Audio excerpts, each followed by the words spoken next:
नमस्कार।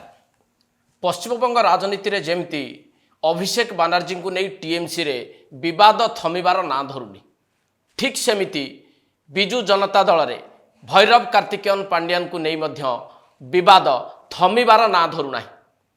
प्रतिदिन किछि ना किछि नुआ विवाद छिड़ा होउची भैरव कार्तिकेयन पांड्यान को नहीं। किछि दिनर नीरवता परे पुणी मुह खोलिचंती बिजु जनता दलर पूर्वतन नेता देवाशीष सामंतराय। निकटरे भारतीय जनता पार्टी पक्षरु से राज्यसभा को निर्वाचित हवा परे आनिछंती एक सांघातिक अभियोग। आउ अभियोग एमिति सेमिति नुहे, सीधा सड़क नवीन निवास रे घटिथिबा किछि घटना एवं नवीन बाबूंक परिवार भितर घटिथिबा किछि विवाद को सामना को आनिछंती देवाशीष सामंतराय। तेबे कौन से विवाद, कहीं ए प्रकार सांघातिक अभियोग करिछन देवाशीष सामंतराय एवं ए अभियोग रे काहाकू टार्गेट करने को चेष्टा करिछंती देवाशीष सामंतराय, तारि ऊपर विश्लेषण करबा आजिर एडिटोरियल रे। आपण माने समस्ते भल भाव रे जानिछंती जे देवाशीष सामंतराय बिजु जनता दल जन वरिष्ठ नेता थिले, पूर्वतन राज्यसभा सांसद मध्य थिले। निकटरे से बीजेडी छाड़िले, राज्यसभा सांसद पदरु इस्तीफा देले। आउ दिन केईटा भितरे भारतीय जनता पार्टी से जोग देले। एबे पुनर्बार बीजेपी पक्षरु से राज्यसभा को निर्वाचित मध्य होइचंती। बीजेडी छाड़िबा परे देवाशीष सामंतराय विभिन्न गणमाध्यम रे भिन्न भिन्न प्रतिक्रिया देइथिले। भैरव कार्तिकेयन पांड्यान को टार्गेट करथिले। नवीन बाबू को बाबद रे अनेक किछि कथा खुलासा भी करथिले। आशा करा जाउथुला बोधुए देवाशीष सामंतराय आउ अधिक किछि न कहि पारंती, किंतु पुणी थरे देवाशीष सामंतराय मुह खोलिचंती। खाली मुह खोली नाहंती, नवीन बाबू को पारिवारिक विवाद बाबद रे एक बड़ अभियोग से सामना को आनिछंती। से अभियोग शुणिले आपण को आश्चर्य लगी पारे। आउ ए अभियोग एमती छोट मोट अभियोग नुहे। नवीन बाबू को परिवार रे गोटे झड़ तैयारी होइतिला। जो झड़ नवीन बाबू एवं तांको भौणी गीता मेहट्टा भितर होइतिला। भाई भौणीकर संपर्क रे तिक्तता आसीथिला। आउ या पछरे थिला एक बड़ षडयंत्र। ए अभियोग शुणिले आपण माने भल भावे बुझी पारिबे जे ए षडयंत्र कोठी होइतिला, किए करिथिला एवं षडयंत्रकारी किए बोली अभिहित करने को चेष्टा करुछंती देवाशीष सामंतराय।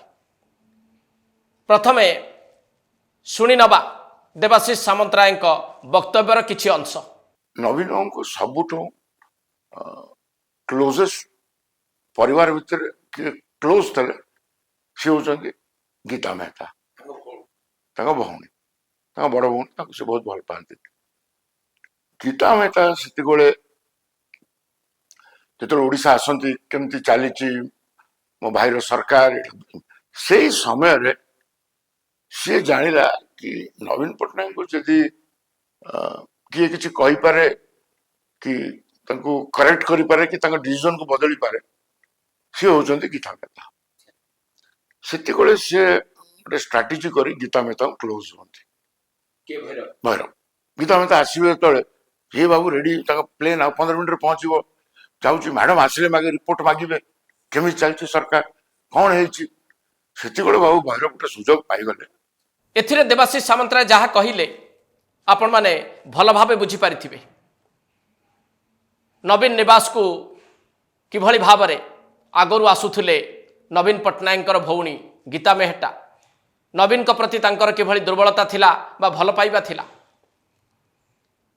एक कथा जानिबा परे किभली एक षडयंत्र रचा जाइथिला भाई भौणीकर संपर्क को खराब करिबा पई बा भाई भौणी संपर्क रे तिक्तता आनिबा पई। आउ ए षडयंत्र किए रची थिले ताहा मध्य देवाशीष बाबू इशारा इशारा रे सूचित कर देइछंती।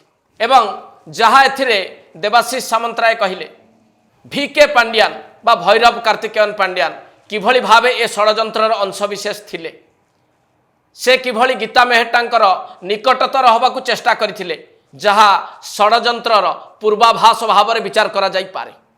एबे नजर पकेइबा देवाशीष सामंतराय वक्तव्यर आउ एक अंश उपरे। गीता मेहता मझे मझे आसती ଫେର ପୁନର୍ବାର ଆମେରିକା ପଳାନ୍ତି। ଯେବେ ତାଙ୍କ ସ୍ୱାମୀ ପରଲୋକ ହେଲେ ସାନି ମେହତା, ସେ ତାଙ୍କୁ ଯୋଉ ସକଟା ହେଲା ଏବଂ ସେ ଏକୁଟିଆ ହେଇଗଲେ ଯେତେବେଳେ ନ୍ୟୁୟର୍କରେ, ସେ ଇଚ୍ଛା କଲେ ମୁଁ ଆସିକିରି ମୋ ବାପାଙ୍କ ଘରେ, ମୋ ଭାଇ ଘରେ, ମୋ ଭାଇ ମୁଖ୍ୟମନ୍ତ୍ରୀ ନିବାସରେ ମୁଁ ରହିବି। ସେ ଆଗରୁ ଆସିଲେ ଉପରେ ରୁହନ୍ତି, ବିଜୁ ଯୋଉ ରୁମରେ ରହୁଥିଲେ, ତାଙ୍କ ପାଇଁ ମଧ୍ୟ ସେଠି ଲିଫ୍ଟ ଲଗାଯାଇଥିଲା।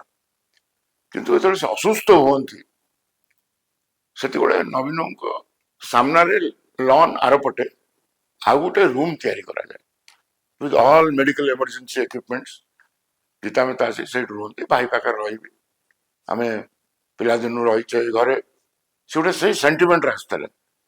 ସେଇ ସମୟରେ ବାବୁ ଭୈରବ ନବୀନ ନିବାସରେ ଅଫିସ କରୁଥାନ୍ତି, ତାଙ୍କର ସବୁ କାର୍ଯ୍ୟକ୍ରମ ସେଇଠି ସେପଟେ କରିକି। ସେଇ ସମୟରେ କିଛି କିଛି କଥା ଗୀତା ମେହତା ଜାଣିବାକୁ ପାଇଲେ, ତାଙ୍କର ବି ଲୋକ ଅଛନ୍ତି, ସେ ଜାଣିବାକୁ ପାଇଲେ। ସେ ଯେତେବେଳେ ଜାଣିବାକୁ ପାଇଲେ ଆଉ ପ୍ରଶ୍ନ କଲେ ଏବଂ ତାର କିଛି ପ୍ରାଇଭେଟ କାର୍ଯ୍ୟକ୍ରମ ମଧ୍ୟ ନବୀନ ନିବାସରେ ତାଙ୍କ କାନକୁ ପଡ଼ିଲା, ସେଇ ସମୟରେ ସିଏ ପ୍ରଶ୍ନ ପଚାରନ୍ତି, ଇଏ ବାବୁ ସେତିକି ନବୀନ ବାବୁଙ୍କୁ ପୁରା କଣ୍ଟ୍ରୋଲରେ ନେଇଯାଇଥାନ୍ତି ଗୀତା ମେହତା କୌଣସି ନା କୌଣସି କାରଣରୁ ଆଉ କହିଲେ ମୁଁ ଭୁବନେଶ୍ୱର ରହିବି, ନବୀନ ନିବାସରେ ରହିବି, ପଳେଇଲେ ଦିଲ୍ଲୀ। ଦେବାଶିଷ ସାମନ୍ତରାୟଙ୍କ ଏ ବକ୍ତବ୍ୟରୁ ଅନେକ କିଛି କଥା ସ୍ପଷ୍ଟ ଭାବରେ ସାମ୍ନାକୁ ଆସୁଛି। ଆଉ ଯାହା ଦେବାଶିଷ ବାବୁ ଏଠି ଅଭିଯୋଗ କରୁଛନ୍ତି ତାହା ମଧ୍ୟ ବେଶ ସାଂଘାତିକ। ଏଇଥିପାଇଁ ଯେ ଗୀତା ମେହେଟ୍ଟା ଯିଏ ନବୀନ ପଟ୍ଟନାୟକଙ୍କର ଭଉଣୀ ଥିଲେ, ସେ ନବୀନ ବାବୁଙ୍କୁ ଭଲ ପାଆନ୍ତି, ଅନେକ ସମୟରେ ନବୀନ ନିବାସ ଆସନ୍ତି, ଶେଷ ସମୟରେ ସିଏ ନବୀନ ନିବାସରେ ରହିବାକୁ ଚାହୁଁଥିଲେ, ନବୀନ ବାବୁଙ୍କ ସହିତ ଶେଷ ସମୟ ସେ କାଟିବାକୁ ଚାହୁଁଥିଲେ, କିନ୍ତୁ ତାଙ୍କୁ ନବୀନ ନିବାସ ଆଉ ଭଲ ଲାଗିଲା ନାହିଁ। ଗୀତା ମେହେଟ୍ଟା ଯାହା ଶୁଣିବାକୁ ପାଇଲେ ତାହା ତାଙ୍କୁ ବ୍ୟସ୍ତ ଏବଂ ବିବ୍ରତ କରିଦେଲା। ଭୈରବ କାର୍ତ୍ତିକେୟନଙ୍କ ବାବଦରେ ଶୁଣିଥିବା କଥା ନେଇ ସେ ସିଧାସଳଖ ଭାବରେ ପାଣ୍ଡିଆନଙ୍କୁ ପ୍ରଶ୍ନ ବି କଲେ, ଯେଉଁ ପ୍ରଶ୍ନର ଉତ୍ତର ଭିକେ ପାଣ୍ଡିଆନ ଦେଇପାରିଲେ ନାହିଁ। ଆଉ ପରବର୍ତ୍ତୀ ପରିସ୍ଥିତି ଏଭଳି ହେଲା ଯେ ଗୀତା ମେହେଟ୍ଟା ନବୀନ ନିବାସରେ ଆଉ ରହିବାକୁ ଚାହିଁଲେ ନାହିଁ। ଗୀତା ମେହେଟ୍ଟା ଦିଲ୍ଲୀ ଚାଲି ଯାଆନ୍ତୁ, ଏହା ଭୈରବ କାର୍ତ୍ତିକେୟନ ପାଣ୍ଡିଆନ ଚାହୁଁଥିଲେ। ଆଉ ସେଇଆ ହିଁ ହେଲା, ଗୀତା ମେହେଟ୍ଟା ନବୀନ ନିବାସ ଛାଡ଼ି ନିଜ ଭାଇଙ୍କୁ ଛାଡ଼ି ଦିଲ୍ଲୀ ଚାଲିଗଲେ। ଭାବନ୍ତୁ ଦେବାଶିଷ ସାମନ୍ତରାୟଙ୍କର ଏ ଅଭିଯୋଗ, ନବୀନ ପଟ୍ଟନାୟକଙ୍କ ପରିବାର, ନବୀନ ପଟ୍ଟନାୟକଙ୍କ ପରିବାରରେ ଘଟିଥିବା ଭାଇ ଭଉଣୀଙ୍କ ଭିତରେ ବିବାଦ ଏବଂ ଭୈରବ କାର୍ତ୍ତିକେୟନ ପାଣ୍ଡିଆନଙ୍କର ଭୂମିକା ବାବଦରେ ଅନେକ କିଛି କଥା ସାମ୍ନାକୁ ଆଣୁଛି ନା ନାହିଁ। ଏବେ ଦେବାଶିଷ ସାମନ୍ତରାୟଙ୍କର ଅଭିଯୋଗର ଆଉ ଏକ ଅଂଶ ଟିକେ ଶୁଣି ନିଅନ୍ତୁ। ଯେବେଠୁ ଦିଲ୍ଲୀ ଗଲେ, ସେଠି ଏକୁଟିଆ ରହିଲେ, ଦିଲ୍ଲୀରେ ତାଙ୍କ ଯୋଉ ଷ୍ଟାଫ ଅଛନ୍ତି ମୁଁ ବି ତାଙ୍କୁ ଜାଣିଛି, ସେବେଠାରୁ ତାଙ୍କ ମୃତ୍ୟୁ ପର୍ଯ୍ୟନ୍ତ ମୁଁ ଭାବୁଛି ନବୀନ ବାବୁ ଦିଲ୍ଲୀ କେବେ ବି ଯାଇନଥିଲେ। ସିଏ ବି କଥା ହେଇପାରନ୍ତିନି, ମୁଁ ଶୁଣିଛି ତାଙ୍କ ଫୋନକୁ ବି ବ୍ଲକ୍ କରିଦେଲେ।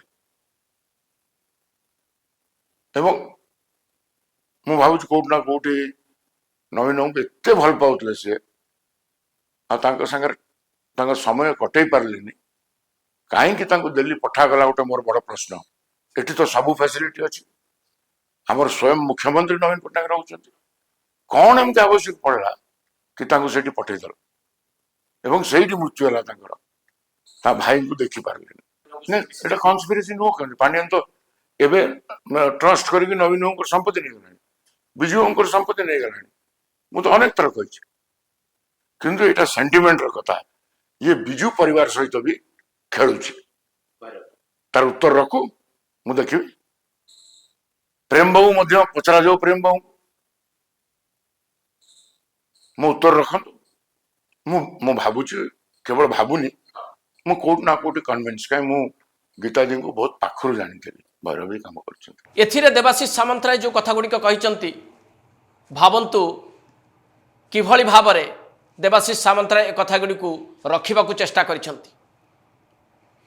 जड़े भाई एवं भौणीर संपर्क कौन होता है शेष समय रे भौणी जदि भाई को कथा हवा को चाहिए तार फोन कॉल को ब्लॉक कर दिया जिवो। अर्थात गीता मेहटा चाहूले नवीन पट्टनायक सहित टिके कथा हवा पाई। नवीन पट्टनायक गीता मेहटा सहित कथा होते असुविधा कौन होता आ गीता मेहटा असुस्थ थिबा बेले जतेबेले नवीन पट्टनायक सहित कथा हवा को चेष्टा करिसंती सेतेबेले काले बारंबार तांकू कथबार्ता करिवार सुजोग दिया जाई नाही। तांको फोन कॉल को काटी दिया जाइछि ब्लॉक कर दिया जाइछि बोली अभियोग करुछंती देवाशीष सामंतराय। शेष मुहूर्त रे गीता मेहटा खोजुथिले नवीन बाबू को कथा ही पारले नाही देखा भी ही पारला नाही एक कथा देवाशीष सामंतराय कहउछंती एवं तांकर वियोग परे नवीन बाबू दिल्ली गले देखिबा पाई।